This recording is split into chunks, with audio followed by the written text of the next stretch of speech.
Let's talk about EY, a world-leading advisory services company, publishes Africa Foreign Direct Investment Attractiveness Report for 2022, showing the North and Southern Africa as leading the rest of the continent.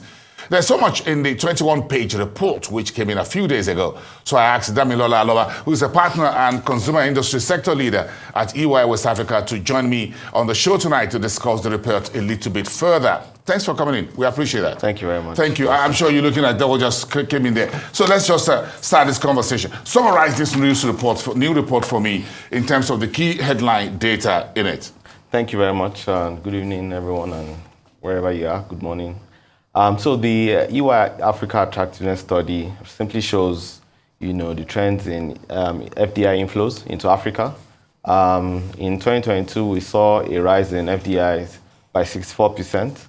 A total of about 194 billion in capital came into Africa in 2022. We noticed that,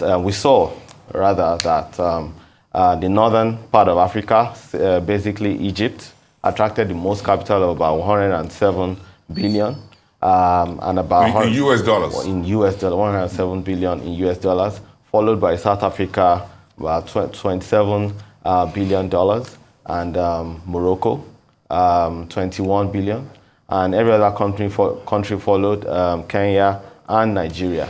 What's interesting is that the services sector contributed about 53%.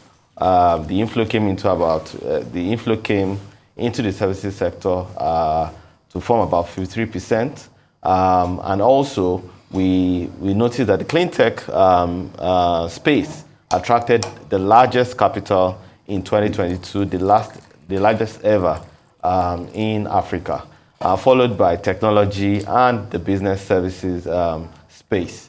Another insight we got in there was that the West contributed immensely, to capital inflow. When you say the West, you mean the Western world, which is Western Europe, the likes of US, UK, France, Germany, including the US, Northern America. And we also noticed that the UAE became the largest FDI provider. In 2022, they contributed about 50 billion US dollars into Africa's FDI alone. So money is coming from the Middle East into Africa. Yes. Mostly, I'm sure most of that will be going to North African corridor. It went more into Egypt, Morocco, and South Africa. Even though it's coming from the UAE. Absolutely. From the Middle East. Interesting when you again look at those sectors, you talk about those regions and this large investment inflows, and you talk about the sectors. Let's run through those sectors a little bit again. Give me the top three. So the top three, clean tech, mainly your renewables. So just in the energy sector? In the energy sector. So a lot of countries are moving away from fossil fuels. The coal, oil, and gas. What do you call the dirty energy? Dirty energy. What you call the green revolution is gaining quick momentum in Africa, particularly with South Africa, Egypt, Morocco, and Kenya. And followed by that is technology, the technology space, and also the business services space. And you will notice that from the report, those countries, same countries, South Africa, Egypt, Morocco, Kenya, happen to be the largest beneficiaries, destinations for those investment inflows. In South Africa, in Southern Africa, you have South Africa being the largest beneficiary, and North Africa, you have Egypt. And overall, Egypt is the leader. Leading. You're talking about 100 billion or so in terms of that for Egypt alone last year. Yeah, that's huge. Very huge. Yes. Are you surprised at the numbers? Well, I'm not surprised because renewables happens to be one key area that a lot of investors are looking at. Solar, gas. Solar, photovoltaic renewables. Yes. And you also notice that the technology space is gaining a lot of momentum within the African continent.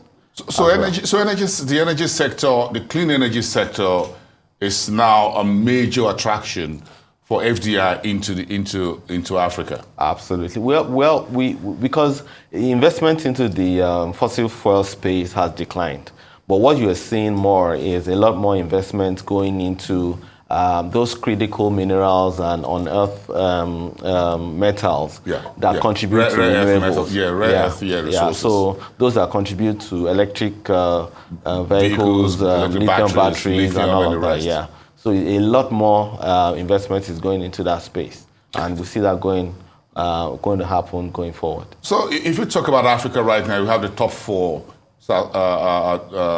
Egypt, South Africa, Morocco, and Kenya. What else do you think? What more do you think regions in West Africa, such as Nigeria, could do to catch up in this FDI? 100 billion plus into Egypt alone in a year. That's roughly 10 billion.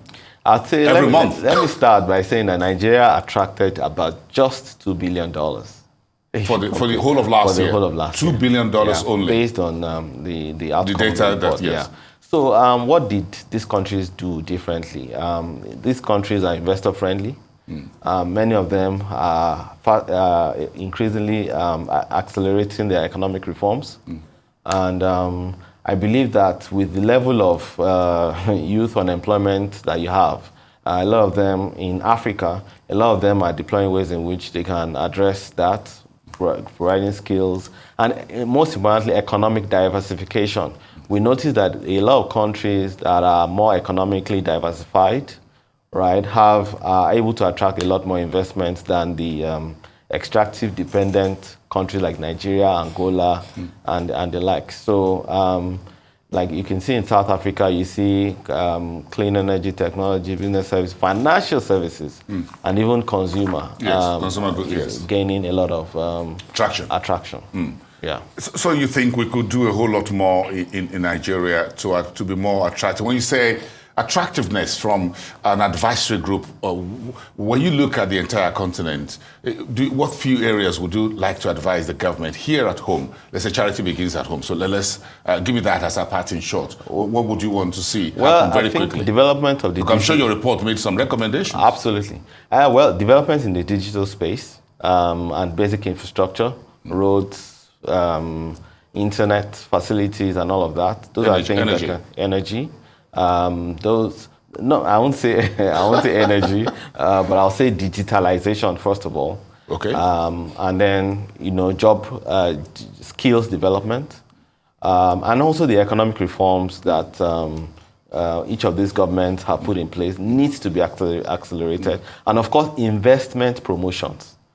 How do you mean? I mean, you need to make your country attractive.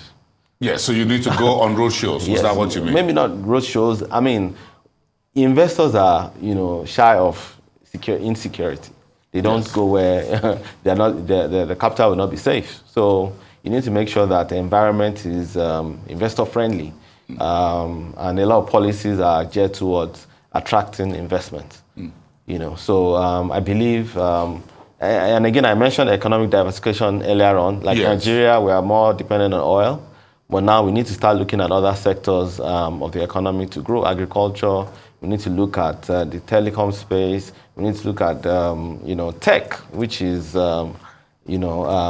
thankfully we have some young ministers who are doing a lot of good things in that space. The healthcare sector, education itself needs to, gain a lot of momentum. The budget is out. You need to dedicate a lot of capital into these areas. Interesting when you look at $2 billion for Nigeria and $107 billion for Egypt in just a year. They're just light years. We're just light years apart. Absolutely. Light years apart that Egypt is taking over, even from South Africa, to be the #1 FDI destination. Well, in terms of projects, when you measure in terms of projects, South Africa has a lot more projects. But in terms of the actual capital flowing into the country, you have Egypt leading the space, while, yes, South Africa has a lot more projects. Yeah, so FDI projects, I can see about 149 on the screen for Egypt and about 157 for South Africa. But in terms of score, by the way, that's Egypt there. FDI scores Egypt to 106, and even South Africa trailing around 66. And Nigeria is just around 18, by the way, 49 projects. So we think we need to open up a whole lot more to make more projects coming? We need to open our economy, and with the leadership we have now, a lot more needs to be done in terms of industrialization, in terms of, in fact, improving the brand of Nigeria. You'd expect Nigeria has to be seen as a brand, it needs to be promoted. Okay. And a lot more other things that we've said earlier on. Yeah, they're listening. They're listening. Thank you so much for making the show tonight. I will appreciate your time. Have a great evening. Thank you so much for coming from you. That's Damilola Aloba, partner and consumer industry sector leader at EY West Africa.